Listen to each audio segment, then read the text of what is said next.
Bonjour à toutes et à tous. Nous avons vu lors de l'enregistrement précédent comment le producteur rationnel détermine la quantité optimale de son output.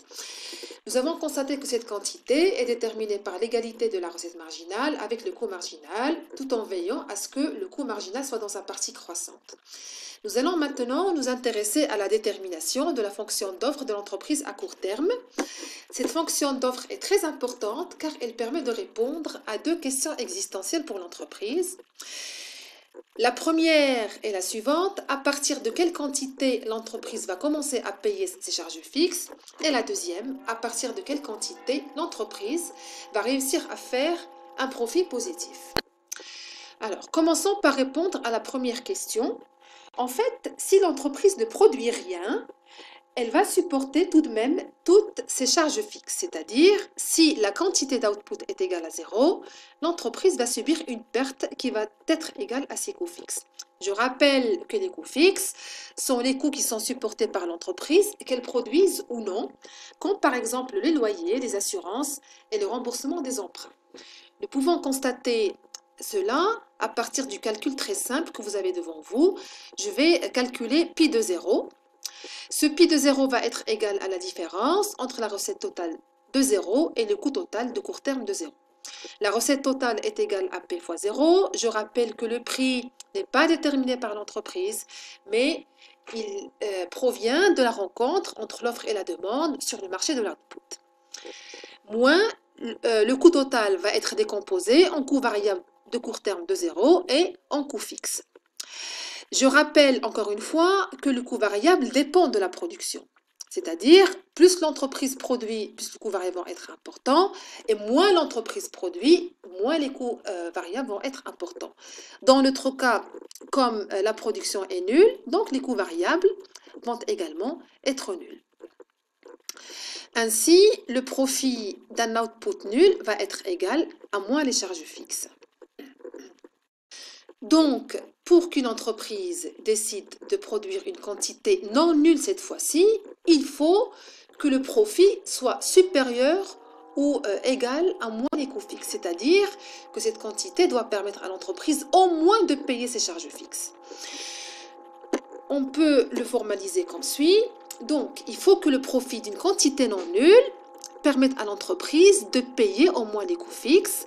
Je vais décomposer le profit de Y étoile de la même manière que tout à l'heure par la différence entre la recette totale qui est égale à P fois Y étoile et le coût total de court terme d'Y étoile.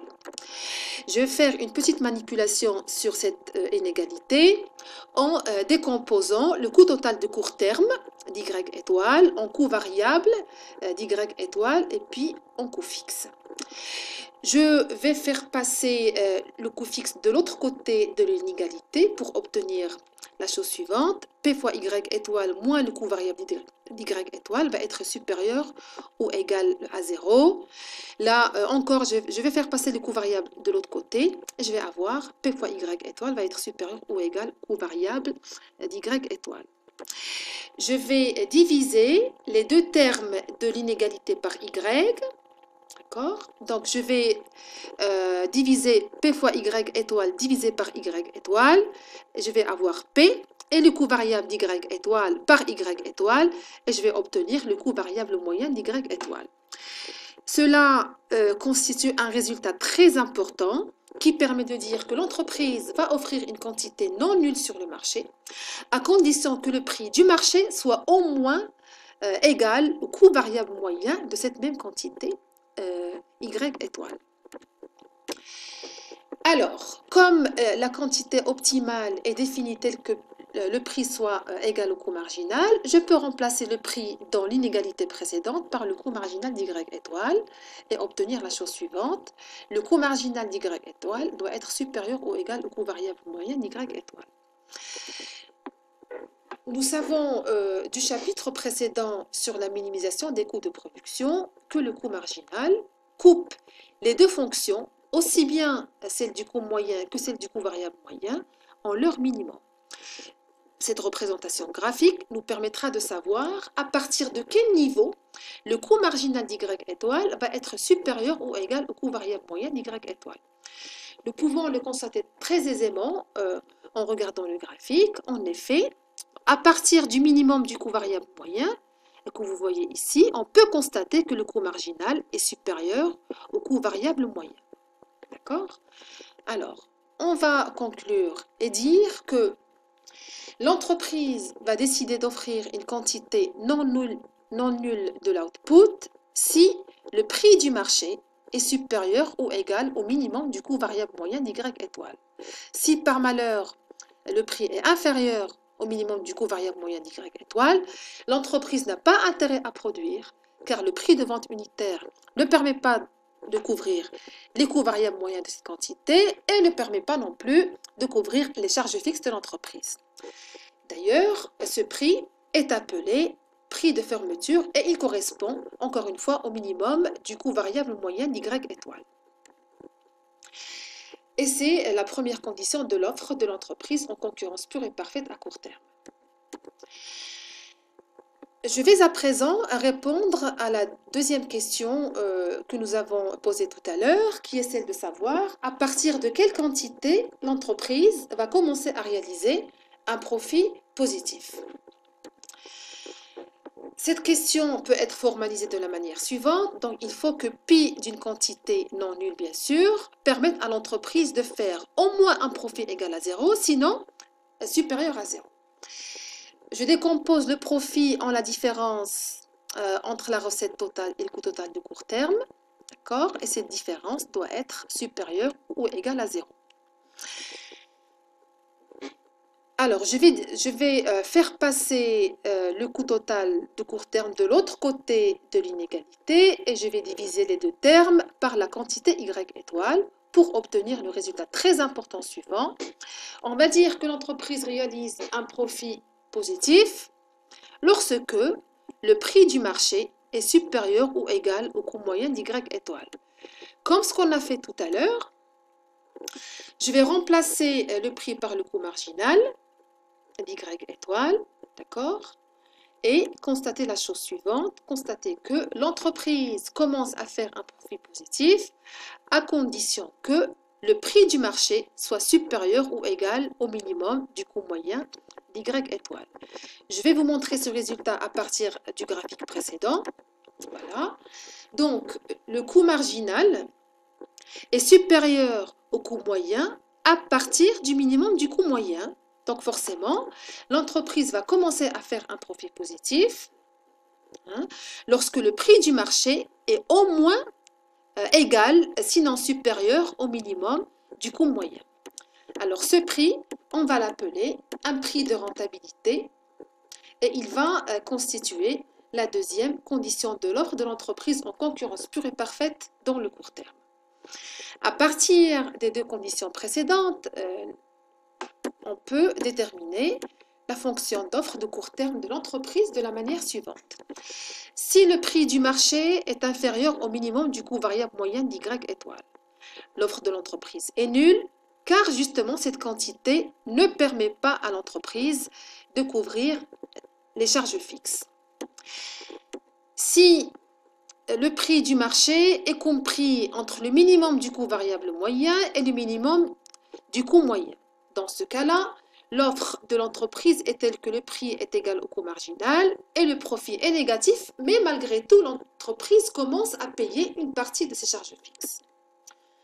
Voilà. Et puis, bien entendu, si le prix est supérieur strictement au minimum du coût moyen d'Y étoile, l'offre de l'entreprise est telle que le prix est égal au coût marginal d'Y étoile et le profit commence à devenir positif pour l'entreprise. Nous pouvons représenter la fonction d'offre de l'entreprise de la manière suivante. Alors, je vais représenter sur l'axe des abscisses les différentes quantités d'output et sur l'axe des ordonnées trois fonctions. La fonction de coût marginal, la fonction de coût moyen et la fonction de coût variable moyen. Alors, nous pouvons constater que la fonction d'offre de l'entreprise à court terme est une courbe qui est discontinue et croissante. En effet, en dessous du seuil de fermeture qui correspond au minimum du coût variable moyen, la fonction d'offre est confondue avec l'axe des ordonnées puisque l'offre est nulle. En revanche, au-delà du seuil de fermeture, la fonction d'offre va coïncider avec la partie croissante de la courbe de coût marginal. Je rappelle que si si le prix du marché est supérieur au prix de fermeture, mais par contre inférieur au seuil de rentabilité, l'entreprise commence à payer ses charges fixes. Et à partir de ce seuil de rentabilité qui correspond au minimum du coût moyen, tout va bien pour l'entreprise puisqu'il commence à faire un profit positif.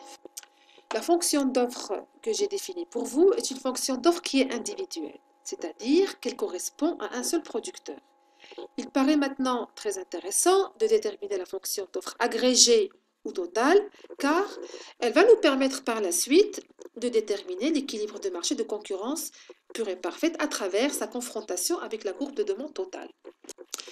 Donc, si je considère que la branche d'un bien est constituée par l'ensemble des N entreprises produisant ce même bien, je peux définir la fonction d'offre totale ou d'offre agrégée de la manière suivante. Grand O de P va être égal à la somme de l'offre individuelle de I de P quand I varie de 1 à N. C'est-à-dire qu'on va sommer toutes les offres des producteurs qui produisent le même bien. Et je peux représenter la fonction d'offre totale de la manière suivante. Alors, je prends le cas d'un marché qui est composé de deux entreprises, l'entreprise A et l'entreprise B. On peut constater que chacune des deux entreprises possède son propre seuil de fermeture. Son propre seuil de fermeture, cela est dû au fait que les deux entreprises n'ont pas la même fonction de coût. Cela peut être dû au fait que les coûts variables moyens de l'entreprise A sont plus faibles que ceux supportés par l'entreprise B. Je rappelle qu'en dessous des prix de fermeture, les entreprises ne produisent rien car elles n'arrivent pas à payer leurs charges fixes. Je vais commencer par définir la fonction d'offre individuelle de l'entreprise A. Pour tout prix du marché inférieur au prix de fermeture, l'offre de A est nulle et elle va coïncider avec l'axe des ordonnées. Pour tout prix du marché supérieur au prix de fermeture, l'offre de A est positive et va être déterminée à partir de la partie croissante du coût marginal. Si donc le prix du marché est égal au prix de fermeture de A, l'offre de A va être égale à A. Si le prix du marché est égal à P1, la quantité optimale va être définie en coïncidant le prix avec le coût marginal et on va trouver la quantité A'. Pareil pour un niveau de prix égal à P2, la quantité optimale va être déterminée en reportant le prix sur la fonction de coût marginal et on va obtenir A seconde. Pareil pour l'entreprise B. Maintenant, voyons voir comment est-ce qu'on va déterminer la fonction d'offre agrégée. Pour tout prix inférieur au prix de fermeture ou bien APF, aucune entreprise ne va produire ni A ni B. En revanche, à un prix égal à ce prix de fermeture, seule l'entreprise A va produire, une quantité est égale à A. Donc, je vais avoir une première quantité est égale à A pour l'offre agrégée. A plus 0 parce que B ne produit rien. Si le prix du marché est égal à P1, eh bien, l'entreprise A va produire A seconde et l'entreprise B va produire B. Donc, l'offre agrégée va être égale à A' plus B. Pour un prix est égal à P2, l'entreprise A va produire A seconde et l'entreprise B va produire B'. Donc, l'offre totale va être égale à la quantité produite par A à ce prix, c'est-à-dire à A seconde, plus la quantité produite par B est égale à B'. De cette manière, on aura défini la fonction d'offre agrégée de la branche